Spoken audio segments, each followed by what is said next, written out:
La variole du singe, autrement dit le monkeypox, refait surface en République démocratique du Congo, où l'on a enregistré plus de décès causés par cette épidémie dans quelques provinces de la RDC, entre autres l'Équateur, le Congo central, le Nord Kivu et les Lualaba. Face à cette situation inquiétante, Dr Binyengela Beya, coordonnateur provincial des organisations paysannes et professionnelles de pêche et élevage, explique ici l'agent causal de cette épidémie. Pox disease, ce que vous avez, c'est variole du singe, comme vous le dites.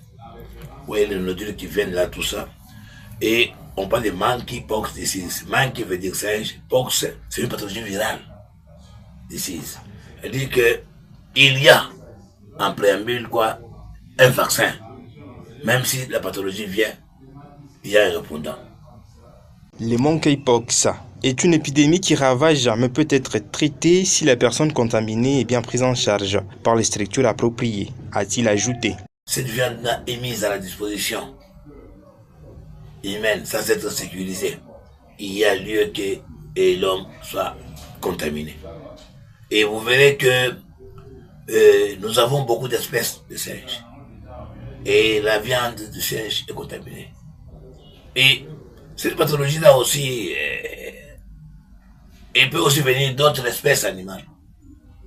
Quand on parle déjà, quand le poil tombe, il y a des osculations, des blessures, de quoi, attention, c'est une alopécie. L'alopécie, c'est une chute, soit volontaire ou involontaire de poils. Et quand vous voyez déjà une chèvre, une vache, un chien dans votre milieu qui perd des poils, vous allez dire que non, c'est une alopécie. Même l'homme qui perd des poils, c'est la gale. Alors, il y a des pathologies comme ça qu'on les a circoncis qui sont déjà qu'on appelle des pathologies déclarées. Alors, parmi ces pathologies déclarées, nous avons le monkeypox disease, nous avons la gale, nous avons le PCB, donc pneumonie contagieuse bovine, nous avons l'Lampskin disease. Le Lampskin disease, c'est aussi forme de nodule qui apparaît sur la vache. C'est aussi forme de variole. Alors, toutes ces pathologies-là, en préambule, viennent avec le vaccin. Certains aussi avec la prophylaxie hygiénique de l'environnement. C'est-à-dire quoi? Le ministère de l'Environnement joue un rôle aussi. On fumigue. Une fois contaminée, la personne peut présenter les signes tels que les petits boutons qui apparaissent sur tous les corps et accompagnés d'une forte fièvre, a-t-il précisé. Forme de teigne, même ce qui apparaît, c'est forme de teigne, voilà.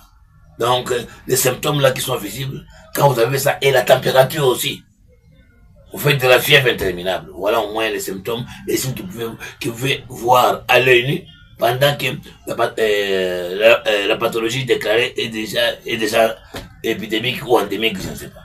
Je rappelle, le pays a connu 14 000 cas pour 600 décès à mi-juin 2024. La RDC compte déjà autour de 8 600 cas avec 410 décès dans des provinces nouvellement touchées comme le Nord Kivu, avec 3 cas enregistrés à Goma, 1 dans la province de Nyiragongo, tandis qu'à Kinshasa, pour cette année, il y a eu 3 cas en provenance de la zone de santé de Mouchi dans la province de Mai-Ndombe.